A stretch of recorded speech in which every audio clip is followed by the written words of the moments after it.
فلا أقسم بمواقع النجوم وإنه لقسم لو تعلمون عظيم إنه لقرآن كريم في كتاب مكنون لا يمسه إلا المطهرون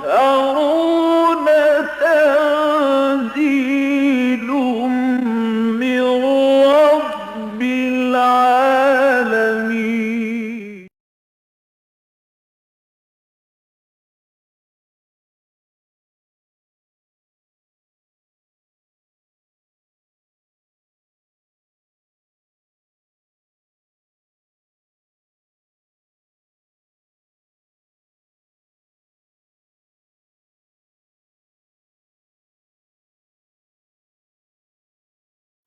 أعوذ بالله من الشيطان الرجيم.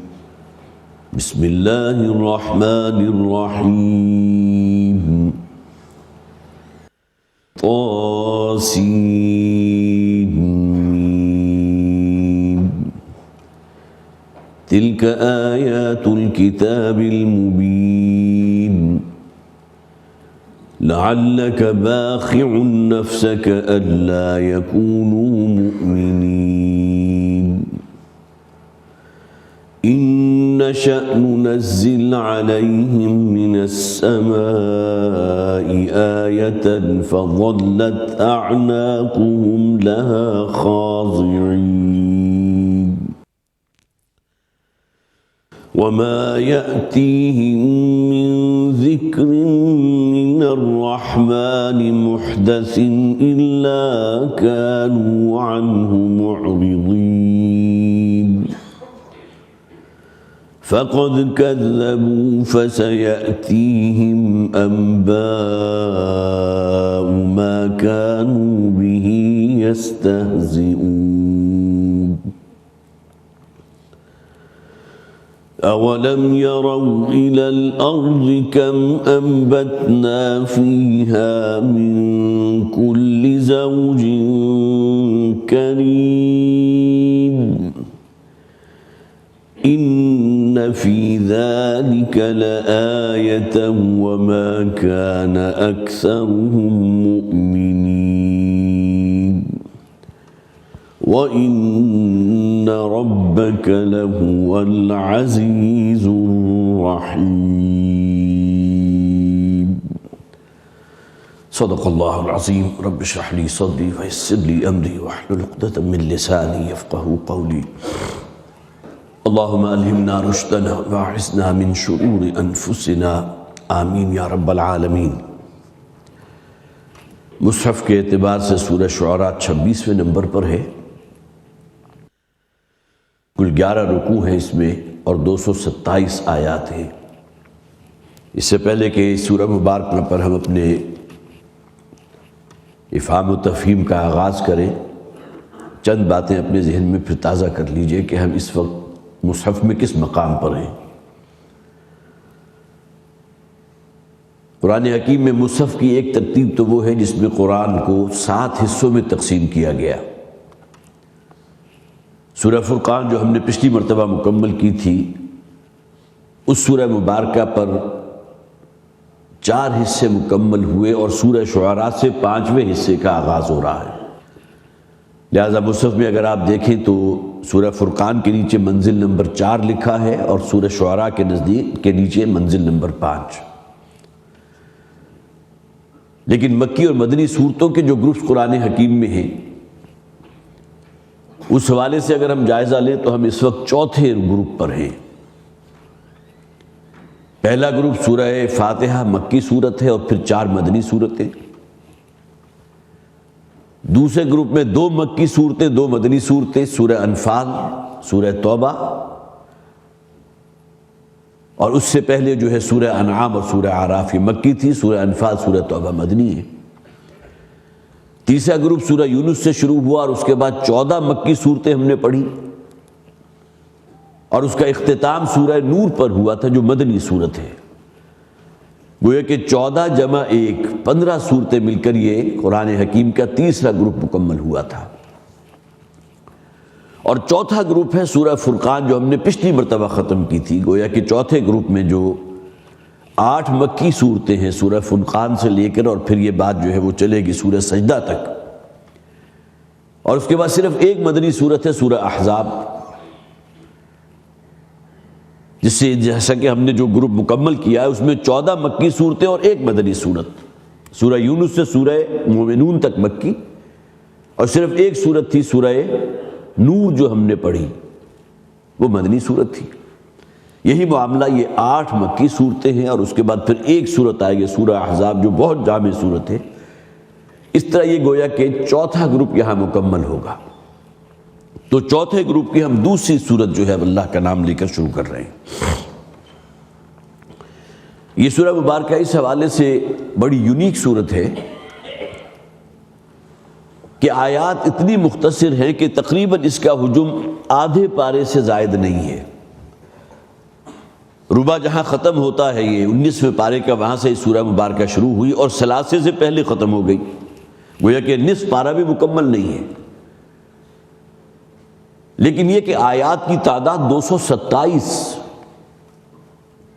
نصف پارے کے اندر 227 آیات، اس حوالے سے کوئی اور سورت قرآن حکیم میں جو ہے ایسی نہیں ہے کہ جو اس کے ساتھ کچھ نہ کچھ مشابہت کسی درجے میں شاید ہو سکتی ہے، لیکن اس درجے بہت ہی مختصر آیات، لیکن یہ کہ حجم بہت ہی کم۔ اسی حوالے سے پھر ذہن میں تازہ کر لیجئے کہ مکی صورتوں کے جو اسلوب ہم نے پڑھے تھے اس میں آیات بڑی چھوٹی چھوٹی لیکن مضمون بہت زوردار، ایک دفعہ ہلا دینے والا مضمون، جس میں انبیاء و رسول بھی ہیں، ان قوموں کا ذکر بھی ہے جنہیں اللہ تعالیٰ نے تباہ و برباد کیا ان کی بدعمالیوں کی وجہ سے، ان کے کرتوتوں کی وجہ سے۔ جبکہ مدنی صورتوں میں آیات بڑی طویل ہیں، اس میں شرعی احکامات ہیں۔ سورہ بقرہ اس کی بہت بڑی مثال۔ سورہ بقرہ میں ایک آیت ہے نا، آیت الکرسی، جو مصحف کی تقریباً 8 سطروں پر مشتمل ہے، ایک آیت، اور یہاں ایک سطر کے اندر 3 آیات موجود ہیں۔ اب یہ تقسیم کسی انسان کی نہیں ہے، نہ محمد رسول اللہ صلی اللہ علیہ وسلم کی ہے، یہ وہ چیزیں ہیں جسے ہم توقیفی کہتے ہیں کہ اللہ تعالیٰ نے قرآن حکیم جس شکل میں نازل کیا من و عن محفوظ ہے، اس میں کسی شخص کے اندر گویا کہ نہ ہمت ہے، نہ طاقت ہے، نہ اس کے اندر جرت ہے کہ یہ 3-4 چھوٹی چھوٹی آیات کو ملا کر ایک طویل آیت بنا دے، یا وہ جو بڑی طویل آیت ہے سورہ بقرہ میں آیت دین، جو عام مصحف کے تقریباً 2 صفحات پر مشتمل ہے، ایک آیت، اس کو اگر آپ چاہیں تو اس کو 20 آیات میں تقسیم کر دیں، لیکن نہیں، اس لیے کہ اللہ تعالیٰ نے اس متن قرآنی کی حفاظت کا ذمہ لیا ہے، انا نحن نزلنا الذکر وانا لہ لحافظون۔ اس سورہ مبارکہ کا جو نام ہے شعراء، وہ اس سورت کی آیت نمبر 224 سے ماخوذ ہے، وَالشُّعَرَاءُ يَتَّبِعُهُمُ الْغَاوُونَ، کہ شعراء وہ ہیں کہ جو اتباع کرتے ہیں ان کی کہ جو سرکش ہے، شیطانوں کی، اکثریت شعراء کی۔ باقی ان میں حضرت حسان بن ثابت رضی اللہ تعالیٰ عنہ جیسے شاعر بھی موجود تھے۔ ان سے پوچھا گیا تھا، قرآن حکیم جب نازل ہونا شروع ہوا وہ ایمان لے آئے تو ان سے پوچھا گیا اب تم نے شعر کہنے بند کیوں کر دیے؟ تو ان کا جواب جو ہے احادیث کی کتابوں میں موجود ہے آج بھی، کیا قرآن کے بعد بھی کسی شعر و شاعری کی ضرورت باقی رہتی ہے بعد القرآن؟ تو وَالشُّعَرَاءُ يَتَّبِعُهُمُ الْغَاوُونَ، یہ اصل میں گویا کہ اس سورہ مبارکہ کا نام وہاں سے ماخوذ ہے۔ لیکن مولانا اصلاحی رحمۃ اللہ علیہ نے فرمایا کہ اس سورت کا نام ہی سورہ طاسین میم ہے۔ یہ شعراء کا نام جو دیا گیا یہ اس کا صفاتی نام ہے، اگرچہ عربی مصحف میں بھی آپ کو اس سورہ مبارکہ کا نام طاسین میم نہیں ملے گا، شعراء ملے گا، لیکن ان کا کہنا یہ ہے جیسے قرآن حکیم میں سورہ طٰہٰ ہے، حضرت موسیٰ علیہ السلام کے ذکر پر اس کی جو پہلی آیت طٰہٰ وہی اس سورت کا نام بن گیا۔ اسی طرح سورہ یاسین یہ بھی حروف مقطعات پر مشتمل ہے۔ تو یہ فرماتے ہیں کہ سورہ مبارکہ کا نام ہی سورہ طاسین میم ہے، اس کے لیے ان کے پاس کیا دلیل ہے، اس کا ذکر تدبر قرآن میں انہوں نے نہیں کیا۔ اس کا زمانہ نزول جو ہے نبی اکرم صلی اللہ علیہ وسلم کا جو مکی دور تھا اس کا تقریباً نصف ہے، اور کہا یہ جاتا ہے کہ سورہ طٰہٰ کے بعد یہ سورت نازل ہوئی۔ اور سورہ طٰہٰ کا جب ہم مطالعہ کر رہے تھے، آپ کو یاد ہوگا اس موقع پر میں نے ذکر کیا تھا کہ حضرت عمر رضی اللہ تعالی عنہ کے ایمان لانے سے پہلے وہ سورت نازل ہو چکی تھی، اس لیے کہ بعض روایات جس میں حضرت عمر کے ایمان لانے کا واقعہ ہے، تو وہ جب اپنے بہن کے گھر میں داخل ہوئے تھے تو بہن ان کی اس وقت قرآن کی تلاوت کر رہی تھی، اور کسی روایت میں یہ بھی موجود ہے کہ سورہ طٰہٰ ان کے زیر تلاوت تھی۔ تو اس کے معنی کیا ہوا کہ سورہ طٰہٰ حضرت عمر کے ایمان لانے سے پہلے نازل ہو چکی۔ اور یہ سورہ مبارکہ جو ہے سورہ شعراء، اس میں بھی تقریباً وہی مضامین ہیں جو سورہ طٰہٰ کے ہیں، اور یہ سورہ جو حضرت عمر کے ایمان لانے کے بعد گویا کہ سورہ طٰہٰ کے تقریباً سال ڈیڑھ سال کے بعد نازل ہوئی، سورہ طاسین میم یا سورہ شعراء۔ اس سورہ مبارکہ کا جب اب ہم مطالعہ کریں گے تو ایک آیت آپ دیکھیں گے بار بار اس کو ریپیٹڈلی، اس سورہ مبارکہ میں 8 مرتبہ وہ 2 آیات کا جو ایک مجموعہ ہے وہ ریپیٹ ہوا ہے۔ ان فی ذلک لآیہ وما کان اکثرهم مؤمنین وان ربک لہو العزیز الرحیم۔ پہلا رکوع جس کی ابھی میں نے تلاوت کی ہے اس کی آخری 2 آیات بھی یہی تھی، اور اس کے بعد 8 رسولوں کا ذکر ہے، اور ہر رسول کے اختتام پر جب ذکر ختم ہوتا ہے تو انہی آیات کو ریپیٹ کیا گیا۔ اسے اصطلاح میں ترجیع کہتے ہیں۔ را جیم اور عین یہ مادہ آتا ہے لوٹ کر آنا، رجعت، راجع وہ شخص کے جو لوٹ کر آ رہا ہو، ترجیع لوٹ کر آنے والی شے، جیسا کہ سورہ رحمان میں 31 مرتبہ فَبِأَيِّ آلَاءِ رَبِّكُمَا تُكَذِّبَانِ کے الفاظ 31 مرتبہ ہے۔ اسی طرح سورہ قمر کے اندر وَلَقَدْ يَسَّرْنَا الْقُرْآنَ لِلذِّكْرِ فَهَلْ مِن مُدَّكِرٍ 4 مرتبہ ریپیٹ ہوئے، 2-3 آیات کے بعد پھر 3 آیات گزری تو اس کے بعد پھر وہی وَلَقَدْ يَسَّرْنَا الْقُرْآنَ لِلذِّكْرِ فَهَلْ مِن مُدَّكِرٍ۔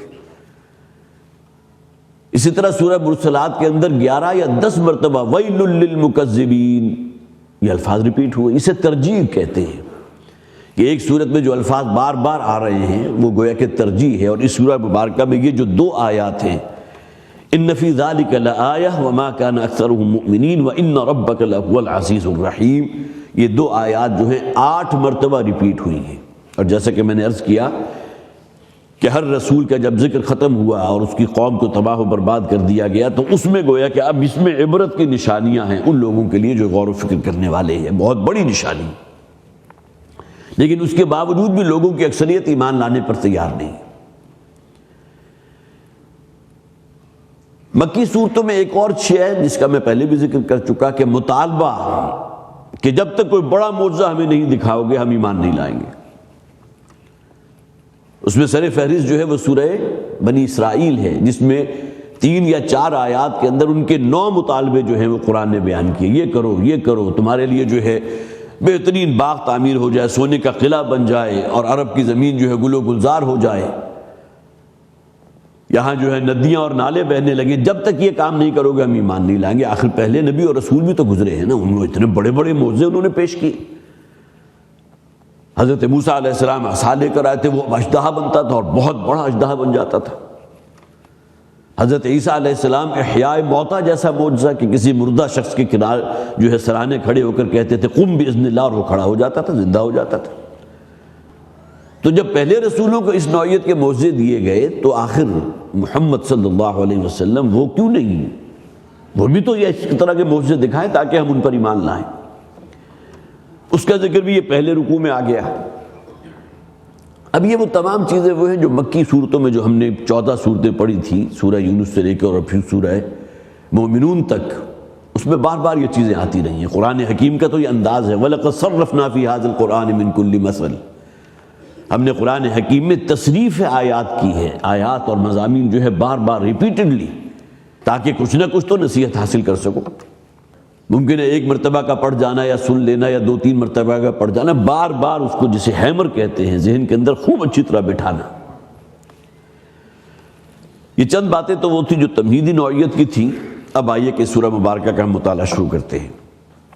فرمایا طاسین میم، پہلی آیت مکمل ہو گئی۔ جیسا کہ میں نے عرض کیا تھا کہ مولانا اصلاحی رحمۃ اللہ علیہ ان کا کہنا یہ ہے کہ سورت کا نام ہی سورہ طاسین میم ہے، یہ حروف مقطعات ہیں۔ یہاں صرف ایک بات میں چاہتا ہوں، پھر دوبارہ آپ کے گوش گزار کر دوں۔ اگرچہ سورہ طٰہٰ کا جب ہم نے مطالعہ کیا تھا تو اس میں چونکہ بالکل آغاز میں طٰہٰ کے الفاظ تھے، کہ قرآن حکیم کی جن جن صورتوں کا آغاز ان حروف مقطعات سے ہوتا ہے جس میں لفظ طا موجود ہے، طا، ان تمام صورتوں میں حضرت موسیٰ علیہ السلام کا ذکر ہے۔ عبرانی زبان میں بہت سے الفابیٹس جو ہوتے تھے وہ مختلف شکلوں میں ہوتے تھے۔ مثلا نون جو ہے، نون کے لیے ایک تھوڑا سا کرو لگایا اور ایک طرف نقطہ بنا دیا، گویا کہ ایک مچھلی ہے کہ جس کی ایک آنکھ ہے، نون مچھلی کو کہتے ہیں۔ اسی طرح تا جو ہے اس کو اگر آپ دیکھیں تو بالکل جیسے کہ وہ ایک سانپ جو ہے وہ کنڈلی مارے بیٹھا ہے اور اس کا پھن اوپر کھڑا ہے، تا۔ تو عبرانی زبان میں تا جو ہے وہ گویا کہ سانپ کے لیے استعمال ہوتا تھا۔ تو وہ صورتیں جن میں حروف مقطعات میں سے یہ حرف طا آیا ہے ان میں لازماً حضرت موسیٰ علیہ السلام کا ذکر ہے۔ سورہ طٰہٰ تقریباً نصف پارے پر مشتمل ایک مکمل صورت، اس کے بارے میں تو آپ کہہ سکتے ہیں کہ اس کا 90% آیات جو ہیں وہ حضرت موسیٰ علیہ السلام کا ذکر، ان کے واقعات، ان کی زندگی کے مختلف فیزز۔ سورہ قصص ہے، اسی طرح پھر سورہ شعراء ہے، اس میں بھی آپ دیکھیں گے بڑی تفصیل سے ذکر ہے۔ تو صرف یہ بات آپ اپنے ذہن میں پھر تازہ کر لیجئے، باقی یہ کہ اس کی گہرائی کیا ہے، اس کے معانی کیا ہیں، سوائے اس کے انسان کچھ نہیں کہہ سکتا کہ اللہ اور اللہ کے رسول بہتر جانتے ہیں کہ وہ آیات کے جو حروف مقطعات پر مشتمل، مقطع الگ الگ حروف، آپ اس کو تسم نہیں پڑھیں گے۔ طا، سید اور میم اگر اکٹھا لکھا جائے تو کوئی شخص اسے کیا پڑھے گا؟ تسم۔ الف لام میم کو کیا پڑھے گا؟ علم نہیں، الگ الگ ہوگا، الف الگ ہے، لام الگ ہے، میم الگ ہے۔ اسی طرح طا الگ ہے، سین الگ ہے، میم الگ ہے، طا سین میم۔ چونکہ بظاہر یہ محسوس ہوتے ہیں کہ یہ الفاظ جو ہے بہت ہی، جسے ہم کہہ سکتے ہیں ایک مسٹری سی ان کے اندر ہے، لہذا ہمارے ہاں عام طور پر الواح قرآنی کے عنوان سے بہت سی آپ کو تختیاں مل جاتی ہیں جن میں قرآن حکیم کے ان تمام حروف کو جمع کر دیا گیا۔ اب لوگوں کے اپنے ذہن میں ہے کہ شاید اس میں کوئی بہت بڑا راز ہے، کوئی بہت بڑی برکت ہے، بڑا تقدس ہے ان کا، لہذا وہ چھوٹے چھوٹے جو ہے وہ کتبوں کی شکل میں لوگ بعض اپنے گلوں میں بھی لٹکا لیتے ہیں، بعض انہوں دیواروں پر لٹکایا ہوتا تھا۔ لیکن اس کے لیے کیا سند ہے یا کیا شے ہے میں نہیں جانتا۔ ممکن ہے کہ کوئی ضعیف روایات میں سے کوئی ایسی ہو کہ ان کی خاص برکت ہوتی ہے، رزق میں کوئی کشادگی ہوتی ہے، لیکن یہ کہ میرے علم یا میرے مطالعہ بہت ہی ناقص ہے، اس میں تو ایسی کوئی شے نہیں آئی، اور میں نے جس سے سوال کیا تھا انہوں نے بھی یہی کہا کہ نہیں، اس کے بارے میں کوئی حدیث موجود نہیں۔ تو اس کی حتمی معنی کیا ہے؟ یہ ایک راز ہے اللہ اور اللہ کے رسول کے مابین۔ بس یہ چند باتیں میں نے یہ پہلی آیت جو ہے طاسین میم اس کے بارے میں آپ کے سامنے رکھی۔ اب آئیے تلک آیات الکتاب المبین، یہ آیات ہیں ایک ایسی کتاب کی جو بہت واضح ہے، مبین اگرچہ بیان کر دینا، کھول دینا۔ کتاب مبین وہ کتاب کے جو کھلی ہوئی کتاب ہے جس میں کوئی شے مبہم نہیں ہے۔ نبی اکرم صلی اللہ علیہ وسلم کے بارے میں فرمایا گیا لِتُبَيِّنَ لِلنَّاسِ مَا نُزِّلَ عَلَيْكَ، اے نبی صلی اللہ علیہ وسلم آپ کے ذمے ہے، آپ پر واجب ہے کہ تبیین فرما دیں، وضاحت فرما دیں، کھول کھول کر بیان فرما دیں وہ چیزیں جو اللہ تعالیٰ نے آپ پر نازل کی ہیں، ما انزل الیک۔ تو تلک آیات الکتاب المبین، یہ آیات ہیں اس کتاب کی جو کھلی کتاب ہے، بڑی واضح کتاب ہے۔ لفظ آیت کا میں نے پہلے بھی کہا، اگرچہ نشانی کہتے ہیں، اور قرآن حکیم اللہ تعالیٰ کی خلاقیت کی جو بے شمار نشانیاں اس کائنات میں ہمارے مشاہدے میں آتی ہیں وہ تمام آیات ہیں۔ ان فی خلق السماوات والارض واختلاف اللیل والنہار، رات اور دن کا الٹ پھیر، اور پھر ہواؤں کا چلنا، پھر بارش کا برسنا، پھر اس مردہ زمین کو زندہ کر دینا، اس میں سے ہر نوع کی تمہارے لیے جو ہے پھل ہیں، اجناس ہے، غلہ ہے، میوے ہیں، ہر شے پیدا کر دی۔ یہ تمام اللہ تعالیٰ کی خلاقیت کی نشانیاں، آیات۔ لآیات لقوم یعقلون، وہ پوری فہرست گنوانے کے بعد سورہ بقرہ میں جو فرمایا گیا تھا، جسے آیت الآیات بھی کہتے ہیں، ایک آیت میں کئی نشانیوں کا ذکر، تو آخر میں کیا تھا؟ لآیات لقوم یعقلون، اس میں نشانیاں ہیں ان لوگوں کے لیے جو عقل سے کام لینے والے ہیں۔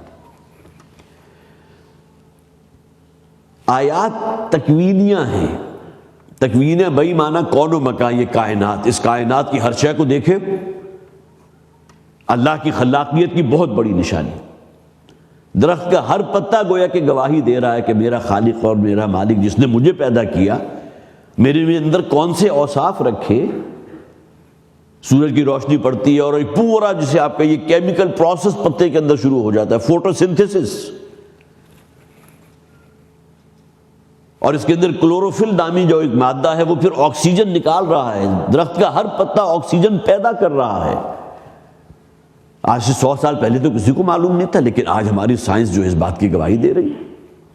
برگ درختان سبز در نظر ہوشیار، ہر ورق دفتر است از معرفت کردگار۔ یہ جو درختوں کے سب پتے ہیں، یہ تمہارے رب کی کتنی بڑی نشانیوں میں سے ایک نشانی ہے کہ ہر پتے میں ایک پوری فیکٹری چل رہی ہے۔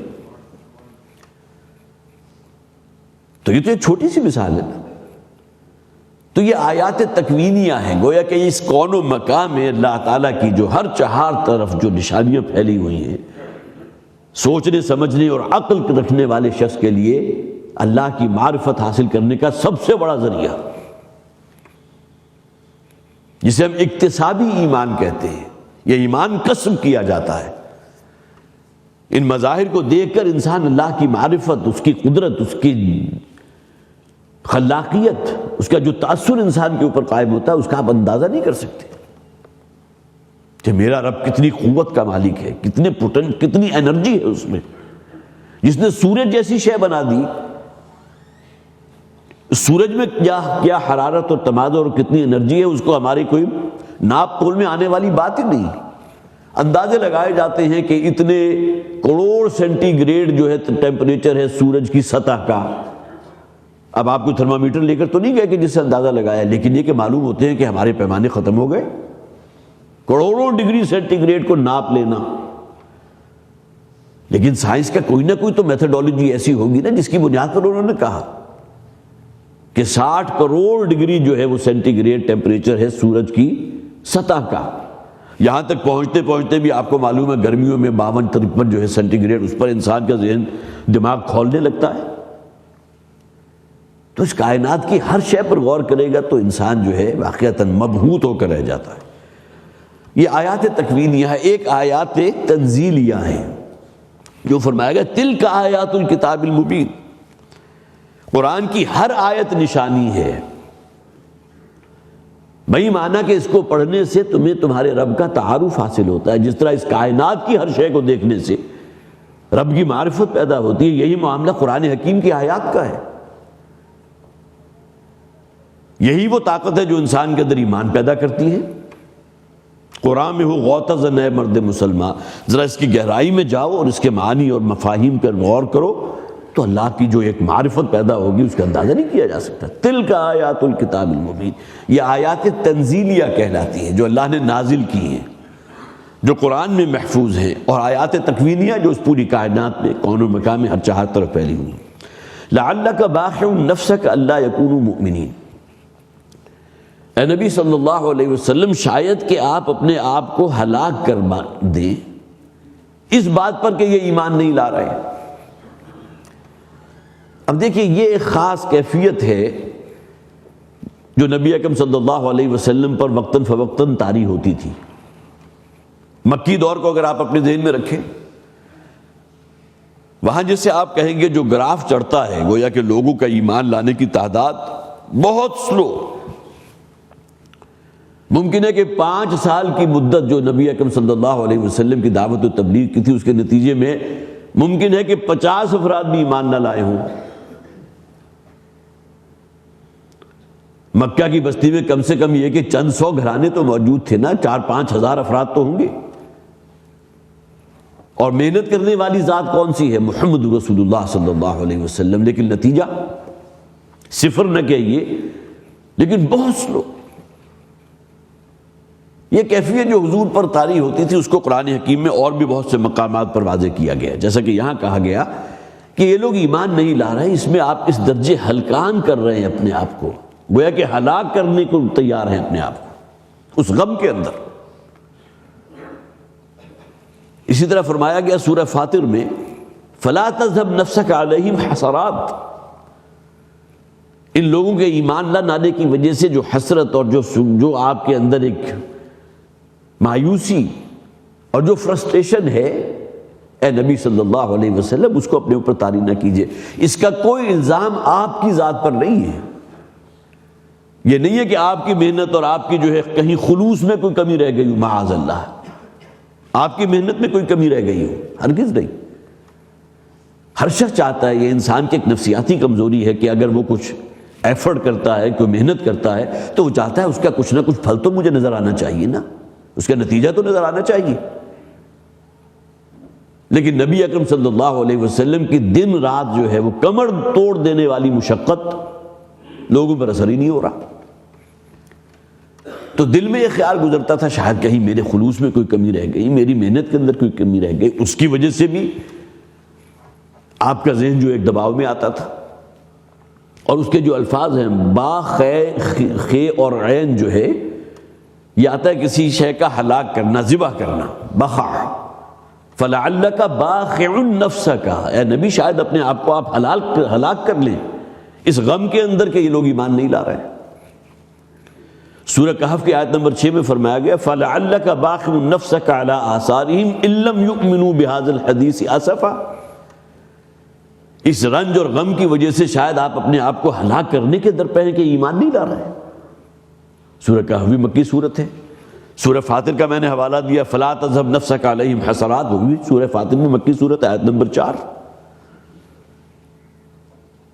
اس لیے کہ اس بات کو تو آپ مانتے ہیں نا کہ اللہ تعالیٰ اگر چاہے تو اس مکہ کی بستی کا ہر شخص ایمان لے آئے چشم زدن میں. اس کے لیے بھی موجود ہے سورہ یونس کی آیت نمبر 4 وَلَوْ شَاءَ رَبُّكَ لَآمَنَ مَنْ فِي الْأَرْضِ كُلُّهُمْ جَمِيعًا. اگر آپ کا رب چاہے تو اس روئے ارضی پر ہر شخص کلہم جتنے بھی ہیں جمیعا سب کو جمع کر لیں، ہر فرد اللہ پر ایمان لے آئے. اللہ چاہے تو ہو سکتا، لیکن پھر وہ امتحان کیا رہا؟ اگر جبرن زبردستی ہی کسی کو ایمان کے رستے پر لانا ہے پھر امتحان کیا رہا؟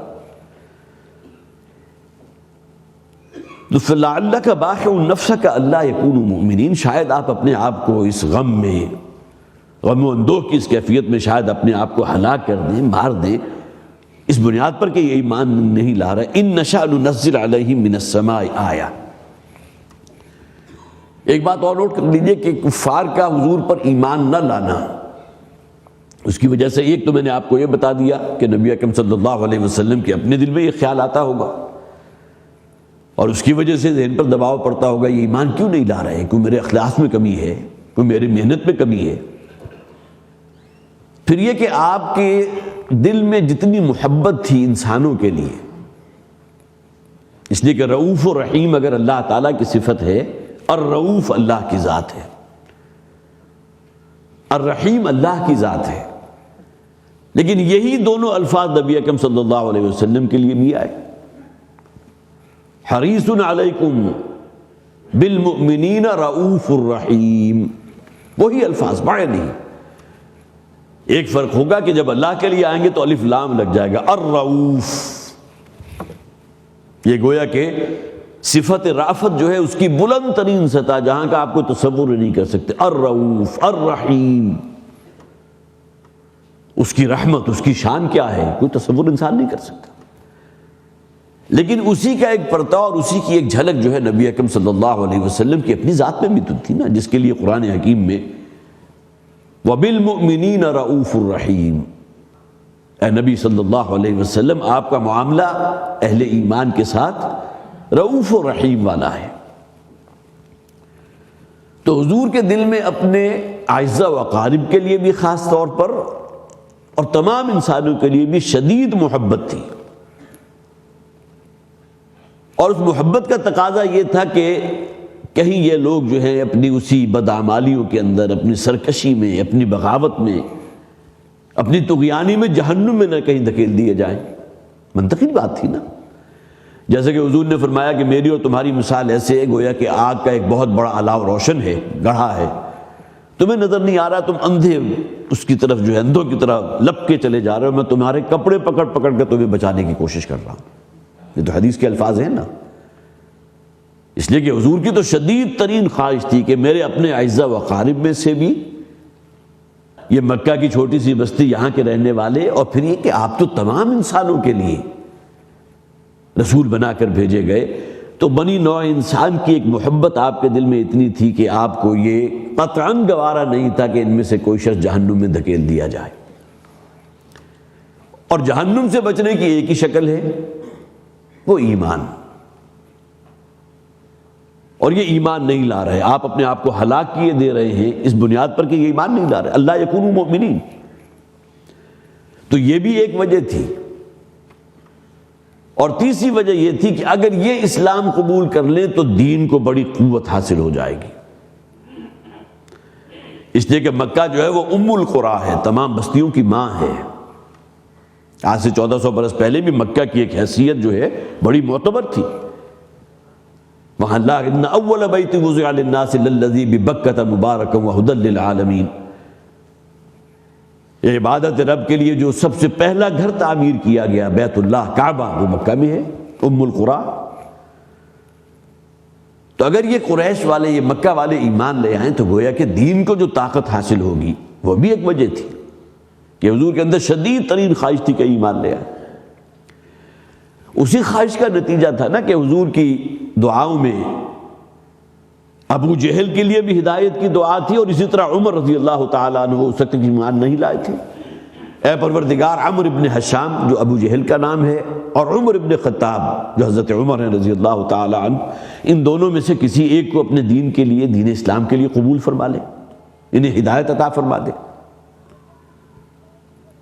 اور حضرت خباب ابن عرت رضی اللہ تعالیٰ عنہ، میرے علم میں پہلے واقعہ نہیں تھا لیکن اسی طرح مطالعہ کرتے ہوئے بات سامنے آئی کہ وہ فرماتے ہیں کہ جس دن وہ نکلے تھے گھر سے حضرت عمر، وہ ننگی تلوار ہاتھ میں لے کر نبی اکرم صلی اللہ علیہ وسلم کو شہید کرنے کی نیت سے، تو وہ کہتے ہیں اس سے ایک دن پہلے میں نے خود اپنے کانوں سے حضور کی زبان سے یہ الفاظ سنے تھے کہ اے پروردگار، عمرو ابن حشام یا عمر ابن خطاب، ان دونوں میں سے کسی کو اسلام کی توفیق دے دے۔ اور اگلے ہی دن حضرت عمر جو ہے جھولی میں ڈال دی اللہ نے، وہی تلوار اپنے گردن میں جو ہے غلام کی حیثیت سے لٹکا کر حضور کی خدمت میں پیش ہو گئے تھے۔ تو یہ اصل میں بنیادی وجہ ہے کہ نبی اکرم صلی اللہ علیہ وسلم پر شدید بوجھ ہوتا تھا، آپ پر بہت دباؤ کی کیفیت تھی کہ میرے پورے خلوص کے باوجود اور میری انتھک محنت کے باوجود یہ ایمان کیوں نہیں لا رہے، جس کے لیے قرآن میں مکی صورتوں کے اندر یہ اسالیب جو ہیں، سورہ کہف میں، سورہ فاطر میں، سورہ یونس کی جو آیات تھی ابھی میں نے آپ کو سنائی۔ تو لعلک باخع نفسک الا یکونوا مؤمنین ان نشأ ننزل علیہم من السماء آیۃ فظلت اعناقهم لها خاضعین، اگر ہم چاہیں تو آسمان سے ان کے لیے کوئی بہت بڑا معجزہ اور بہت بڑی نشانی اتار دیں، اور اس کے نتیجے میں فظلت اعناقهم، پھر ان کی گردنیں جو ہیں وہ بالکل جھک جائیں، گویا کہ سر تسلیم خم کر لیں۔ فظلت اعناقهم لها خاضعین، کہ وہ اس معجزے کو دیکھنے کے بعد ایمان لے آئیں اور اپنی نگاہیں جو ہے وہ زمین میں گاڑ دیں شرمندگی کی وجہ سے۔ لیکن تاریخ گواہ ہے کہ اللہ تعالیٰ نے جب بھی کوئی معجزہ دکھایا قوم ایمان نہیں لائی۔ اس کی سب سے بڑی مثال قرآن حکیم میں مکی صورتوں کا، جیسا کہ میں بارہا ذکر کرتا رہتا ہوں، حضرت صالح علیہ السلام کی جو ہے قوم، اس نے مطالبہ کیا تھا کہ کوئی ایک گابن اونٹنی ابھی یہ چٹان شق ہو اور اس میں سے برآمد ہو، گویا کہ ان کی اپنی محدود جو بھی عقل تھی اس کی بنیاد پر جو بڑے سے بڑا کوئی انہونی چیز ہو سکتی تھی، جو ممکن نہیں تھا، اس کا انہوں نے مطالبہ کر دیا کہ ہماری بستی میں یہ چٹان موجود ہے، یہ شق ہو اور اس کے اندر سے ایک اونٹنی برآمد ہو جائے جو گابھن ہونی چاہیے، حاملہ اونٹنی۔ اللہ تعالیٰ نے ان کے اس مطالبے کو پورا کیا، قرآن حکیم میں کتنے مقامات پر وہ قصہ موجود ہے.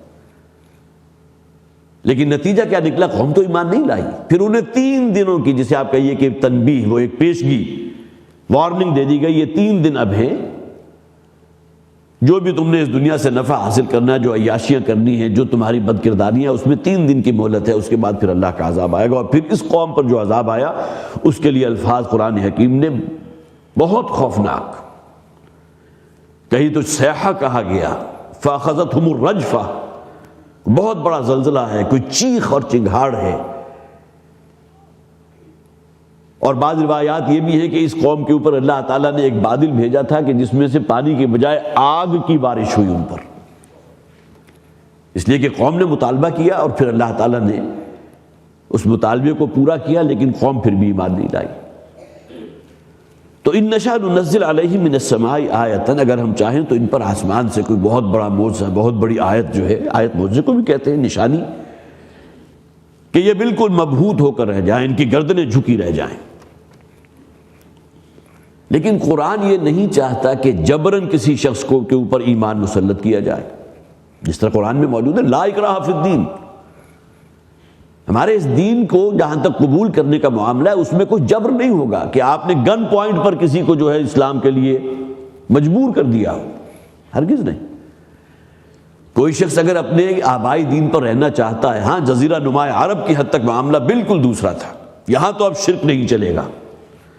سورہ توبہ کا مطالعہ کر لیجئے، وہ 4 مہینوں کی جو اشہر حرم میں مہلت دے دی گئی، اور اس کے بعد اس جزیرے کے اندر، جزیرہ نما عرب میں کوئی مشرک جو ہے نہیں رہے گا. اگر رہے گا تو اس کی گردن مار دی جائے گی، اس کی نوبت نہیں آئی. جو لوگ اپنے آبائی دین کی ترک اوپر رہنا چاہتے تھے وہ پھر اس جزیرے کو، اس خطہ عرب کو جو ہے چھوڑ کر چلے گئے. تو ان نشاء ننزل علیہم من السماء آیۃ فظلت اعناقهم لها خاضعین. تو معلوم ہوا کہ جیسا کہ میں عرض کر رہا تھا کہ کسی کو مجبوراً جبر کر کے اس کے اوپر ایمان یا اسلام ٹھوس دینا یہ نہیں. تو اگر ہم چاہیں کہ یہ سب لوگ ایمان لے آئیں تو ان کے مطالبے کا ایک اعتبار سے پورا کیا جا سکتا ہے. ہم چاہیں تو انہیں بہت بڑا جو ان کا مطالبہ ہے پورا کر دیں. سورہ بنی اسرائیل کے اندر جو 9 مطالبے ان کے تھے معجزات کے، وہ سارے کے سارے پورا کر دیں. آپ کے لیے سونے کا محل بھی بنا دیں، اور اس عرب کی زمین کو گل و گلزار بنا دیں، یہاں نہریں بھی بہہ رہی ہوں، چشمے بھی ہوں، اور ہریالی ہو، جسے آپ کہیے کہ جنت ارضی کیسے ایک شکل میں تبدیل کر دیں. سب کچھ کر سکتے ہیں، لیکن ہم جانتے ہیں ایمان نہیں لائیں گے. جیسا کہ معاملہ کیا تھا قوم سمود نے، حضرت صالح علیہ السلام کی قوم نے. تو اللہ تعالیٰ نہیں چاہتا کہ کسی کو جو ہے جبراً ایمان پر مجبور کیا جائے. ہم چاہیں تو کر سکتے ہیں، جیسا کہ میں نے آپ کو سورہ یونس کی وہ آیت بھی ابھی سنائی تھی، وَلَوْ شَاءَ رَبُّكَ لَآمَنَ مَنْ فِي الْأَرْضِ كُلُّهُمْ جَمِيعًا. اللہ چاہے تو اس زمین کا ہر شخص جو ہے وہ ایمان لے. ایک کلمہ کن ہوگا نا، جو اللہ چاہے گا وہ ہو جائے گا. ہمارا تو ایمان یہی ہے، قرآن میں کئی مقامات پر آیا. اللہ تعالیٰ اگر کسی شے کا ارادہ کر لے تو اس کے لیے کوئی مادی وسائل اکٹھے کرنے کی ضرورت نہیں ہے اللہ کو. ہمیں تو اگر میز بھی بنانی ہوگی تو اس کے لیے لکڑی لائیں گے، لکڑی کاٹیں گے، اسے گنیے میں کریں گے، پھر جوڑیں گے، میخیں ہونی چاہیے، کوئی سریش ہونی چاہیے، تب میز بنے گی نا. اللہ کو تو ضرورت نہیں ہے. تو اللہ تعالیٰ اگر کسی شے کا ارادہ فرما لیتا ہے تو وہ تو کن کہتا ہے اور وہ شے ہو جاتی ہے. تو اللہ چاہے تو اس زمین کا ہر فرد انتہائی متقی اور انتہائی عابد و زاہد بن جائے. لیکن اللہ کی سنت یہ نہیں ہے. اصل میں یہ دار الامتحان ہے، دار المحن ہے. خلق الموت والحیات لیبلوکم ایکم احسن عملا. یہ موت اور زندگی کا اللہ تعالیٰ نے جو یہ بساط بچھائی ہے، کس لیے؟ تاکہ وہ جانچ لے، پرکھ لے کہ کون لوگ وہ ہیں جو اچھے اعمال کرنے والے ہیں. وما یاتیہم من ذکر من الرحمن محدث الا کانوا عنہ معرضین. اور نہیں پہنچتی ان کے پاس ان کے رب رحمان کی طرف سے، من ربہم بھی ہو سکتا تھا، لیکن سورہ فرقان میں ہم نے وہ آیت پڑھ لی تھی کہ جب ان سے کہا جاتا ہے کہ رحمان کو سجدہ کرو تو کہتے ہیں ومن رحمان، کہ کس رحمان کی بات کر رہے ہو تم، معاذ اللہ. یہ بہت ہی جسے آپ کہیے استہزائیہ انداز ہے. ومن رحمان، کون رحمان؟ ہم نہیں جانتے کسی رحمان کو. ہاں اللہ کو ہم جانتے ہیں، یہ بھی جانتے ہیں اس کائنات کو اس نے پیدا کیا. ہر مشرک اس بات کو مانتا تھا وَلَئِن سَأَلْتَهُم مَّن خَلَقَ السَّمَاوَاتِ وَالْأَرْضِ، اے نبی ان سے پوچھئے، سوال کیجئے، اس زمین و آسمان کو، اس کائنات کو کس نے پیدا کیا؟ آسمان سے بارش کا نازل فرمانے والا کون ہے؟ یہ لازماً کہیں گے کہ اللہ۔ لَيَقُولُنَّ اللَّهُ، مضارع سے پہلے لام مفتوح اور آخر میں نون مشدد، یہ تاکید کی انتہا ہے، یہ لازماً کہیں گے کہ اس کائنات کا پیدا کرنے والا اللہ ہے، بارش کا برسانے والا اللہ ہے۔ اللہ کو تو مانتے تھے، لیکن جب انہیں کہا گیا وَإِذَا قِيلَ لَهُمُ الرَّحْمَنُ وَإِذَا قِيلَ لَهُمُ اسْجُدُوا لِلرَّحْمَنِ کہ رحمان کو سجدہ کرو تو بدک گئے۔ وَقَالُوا مَا الرَّحْمَنُ، کون رحمان، کیسا رحمان؟ یہ کہ تمہارا رب ہوگا رحمان، ہم تو کسی رحمان کو نہیں جانتے۔ حالانکہ رحمان کی صفت جو ہے اس کے اندر جو ایک اٹریکشن ہے کہ رحمت کا ٹھاٹھے مارتا ہوا سمندر، وہ ذات جس کی رحمت، جس کی کوئی انتہا نہیں ہے، وہ ذات ہے نا رحمان۔ لیکن بد نصیبی کے اس نام سے بدک رہے ہیں۔ وقیل مر رحمان، وقالوا مر رحمان، کہتے ہیں کون رحمان؟ یہاں دیکھیے وہی بات ہے، وما یاتیہم من ذکر من الرحمن، اور نہیں پہنچتی ان تک رحمان کی نصیحتوں میں سے یا ذکر میں سے کوئی شے، محدث، کوئی نئی شے، الا کانوا عنہ معرضین، مگر یہ کہ اس سے اعراض کرتے ہیں۔ دین حضرت آدم سے لے کر محمد رسول اللہ صلی اللہ علیہ وسلم تک ایک رہا ہے، وہ ہے توحید۔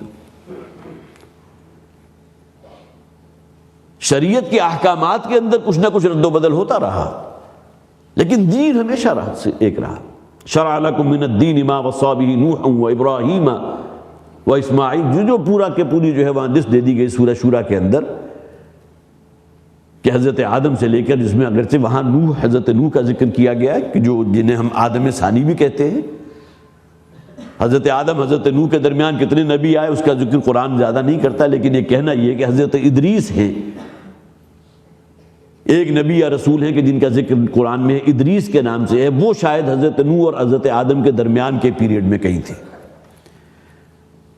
باقی حضرت نوح کو آدم ثانی کہا جاتا ہے، اس لیے کہ حضرت نوح کے بعد ان کی نسل سے اب گویا کہ آدم زاد، ہم بھی تو آدم زاد ہیں نا، ہم بھی بالآخر جا کر مل جائیں گے جہاں پہلے انسانی جوڑے پر ملیں گے، حضرت آدم حضرت حوا، لیکن اس سے نچلی پیڑھی جو آئے گی تو حضرت نوح علیہ السلام کی ذات تک۔ مولانا طارق جمیل بہرحال آپ حضرات سے واقف بھی ہوں گے، اور بہت ہی واعظ اور دل میں اتر جانے والا جو واعظ ہے، اس حوالے سے اللہ تعالیٰ نے بہت انہیں وافر حصہ عطا فرمایا۔ تو اکثر و بیشتر اپنی جو ان کی تقاریر ہوتی ہیں، جو واعظ و نصیحت کی باتیں ہوتی ہیں، تو نبی اکرم صلی اللہ علیہ وسلم کا جو سلسلہ ہے حضرت آدم تک وہ بیان کرتے ہیں، کوئی 40-50 رات درمیان میں، اس میں درمیان میں آپ نے نوٹ کیا ہوگا حضرت نوح علیہ السلام کا ذکر بھی آتا ہے، اس لیے کہ پہلا سلسلہ جو اس وقت بھی انسان موجود ہیں وہ بالآخر حضرت نوح علیہ السلام کے جو بیٹے تھے 3، جو بائبل کی روایات کے مطابق حام، سام اور یافس، ان بیٹوں پر جا کر نوع انسانی کی جو ہے وہ گویا کہ پورا کنورج ہو جاتا ہے وہاں جا کر، اس کے بعد پھر آگے حضرت آدم تک بات پہنچتی ہے۔ تو ما یاتیہم من ذکر من الرحمن محدث الا کانوا عنہ معرضین، جو بھی کوئی نئی بات ان تک پہنچتی ہے، حالانکہ بات وہی ہے جو حضرت آدم سے چل رہی ہے حضور تک، جیسا کہ میں نے عرض کیا شرعی احکامات کے اندر رد و بدل ہوتا رہا۔ روزہ پہلے بھی رکھا جاتا تھا، یا ایھا الذین آمنوا کتب علیکم الصیام کما کتب علی الذین من قبلکم، روزے تو موجود تھے، لیکن روزہ آیا بعین ہی اسی شکل میں تھا جو امت محمد صلی اللہ علیہ وسلم، جو ہم اور آپ روزہ رکھتے ہیں، اس کے اندر تبدیلی تھی۔ نماز ہر دور میں موجود رہی۔ ایک روایت یہ بھی ہے کہ بیت اللہ کی جو سب سے پہلی تعمیر کی تھی وہ حضرت آدم نے کی تھی، اور تعمیر ثانی پھر حضرت ابراہیم علیہ السلام نے کی۔ اس کے لیے قرآن حکیم کے اندر بہرحال دلائل موجود ہیں کہ اللہ تعالیٰ نے اس مقام تک پہنچا دیا حضرت ابراہیم علیہ السلام کو جہاں وہ پہلا گھر تعمیر ہوا تھا، جو تعمیر کیا تھا حضرت آدم نے، اور وہ بنیادیں موجود تھیں، ان بنیادوں کے اوپر دیواروں کی تعمیر کی حضرت ابراہیم علیہ السلام نے۔ وَإِذْ يَرْفَعُ إِبْرَاهِيمُ الْقَوَاعِدَ مِنَ الْبَيْتِ وَإِسْمَاعِيلُ، تو یہ ان چیزوں کے اندر کچھ نہ کچھ جو ہے وہ فرق واقع ہوتا رہا شرعی احکامات کے اندر، لیکن دین جسے آپ کہتے ہیں ایک اکائی کی حیثیت سے وہ ہمیشہ سے ایک ہی رہا ہے۔ لیکن اب چونکہ یہ ڈائیورٹ ہو چکے، اپنے آپ کو سمجھتے تھے، مکی صورت ہے، اولین مخاطب کون ہے؟ مکہ کے رہنے والے لوگ بازو میں خیش اس دھوکے میں مبتلا تھے کہ ہم دین ابراہیمی پر ہیں، نماز بھی پڑھتے تھے لیکن نماز کی شکل میں پڑھتے تھے، بے ہنگم قسم کی آوازیں نکالتے تھے۔ قرآن میں آیت موجود ہے وَمَا كَانَ صَلَاتُهُمْ عِنْدَ الْبَيْتِ إِلَّا مُكَاءً وَتَصْدِيَةً، یہ بیت اللہ کا طواف بھی کرتے ہیں اور پھر یہ کہ نماز بھی ادا کرتے ہیں، لیکن سوائے تالیاں پیٹنے کے اور بے ہنگم قسم کا شور اور شور و غوغا جسے کہتے ہیں، غول غپاڑا کہہ لیجئے، اس کے علاوہ اور کچھ نہیں کرتے تھے۔ یہ ان کی نماز تھی، لیکن نماز کا نام موجود تھا، حج کی عبادت موجود تھی، لیکن ان کے اندر جو خرافات در آ چکی تھی، لہٰذا اب جو بنیادی بات محمد رسول اللہ صلی اللہ علیہ وسلم نے توحید کی بات ان کے سامنے رکھی تو یہ ان کے لیے بالکل نئی بات تھی۔ ہمارا آبائی دین وہ بڑا مقدس دین تھا، بیت اللہ کے اندر 360 ہماری دیویوں اور دیوتا موجود ہیں جن کے ہم پجاری ہیں، جن کے نام کے جو ہے چڑھاوے چڑھاتے ہیں، ڈنڈوت ہے، نظر نذرانے ہیں، اسی کے اوپر مکہ کی اکانومی بیس کر رہی ہے۔ عرب میں کئی دور کے قبیلے کا رہنے والا بھی جب سالانہ حج کے لیے آتا تھا تو اپنے ساتھ مال غنیمت جسے آپ کہیے وہ بڑا لدا پھدا آتا تھا کہ میری فلاں دیوی جو ہے بیت اللہ میں موجود ہے اس کے لیے چڑھاوا ہے، اور وہاں چھوڑ کر چلا جاتا تھا۔ اب یہ گویا کہ سامان زیست یا یہ معیشت کہہ لیجیے، یہ اہل مکہ کی اکانومی تو اس پر چل رہی تھی،